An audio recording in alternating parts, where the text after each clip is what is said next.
নতুন বছর happy new year wish করা সেটা এখনকার থেকে হাজার গুণে আলাদা। কারণ আমাদের সবার কাছে তখন 5 টাকা বা 10 টাকা থাকলেই আমরা ছোট্ট একটা বই খাতার দোকানে গিয়ে কয়েকটা গ্রিটিংস কার্ড কিনে আনতাম। কোনো কোনো কার্ডের দাম ছিল 2 টাকা, কোনো কোনো কার্ডের দাম ছিল 5 টাকা, কোনো কোনো কার্ডের 20 টাকা। সেই 20 টাকার কার্ডটা মানে আমাদের কাছে হচ্ছে সব থেকে ক্লোজ ফ্রেন্ড, সব থেকে ভালো বন্ধু, যাকে সেই 20 টাকাওয়ালা কার্ড আমরা গিফট করব। সেই যে মজার নিউ ইয়ার সেলিব্রেশন, নতুন বন্ধুদের সাথে পুরাতন বন্ধুদের সাথে সবাই এক, কখন নতুন বছরে আমরা স্কুলে যাব আর কখন সবাইকে আমরা গ্রিটিংস কার্ড দেব নিজের বন্ধুত্বটা বোঝানোর জন্যে। মানে আলাদাই একটা দিন। যারা যারা মানে স্কুল লাইফ এনজয় করে সেই গ্রিটিংস কার্ডওয়ালা মানে আলাদাই দিন ছিল। কোচিং বলো, স্কুল বলো, পাড়ার বন্ধু বলো, সবাইকেই আমরা একটা করে গ্রিটিংস কার্ড দিতাম।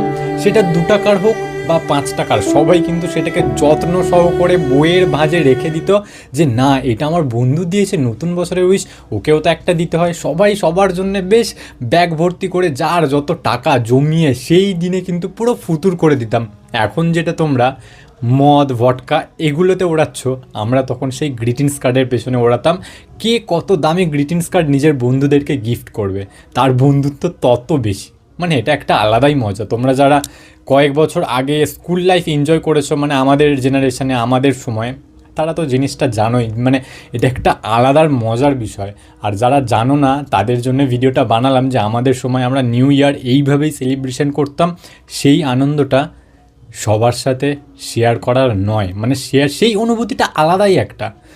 Thank you. মানে আমি মনের কৌতূহলটা জাস্ট তোমাদের সাথে শেয়ার করলাম যে আমাদের সময় আমরা কিভাবে নিউ ইয়ার সেলিব্রেশন করতাম।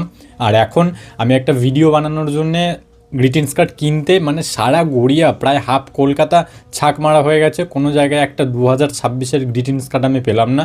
অনলাইনে যা দেখছি 200-300 টাকার ওপরে। অফলাইনে কয়েকটা কাকু বললো ভাই রেখে কি করব, কেউ কেনেই না গ্রিটিংস কার্ড, বেকার বেকার আমি আনি প্রত্যেক বছরে, আর বিক্রি হয় না, তাই 2-3 বছর থেকে আনাই ছেড়ে দিয়েছি।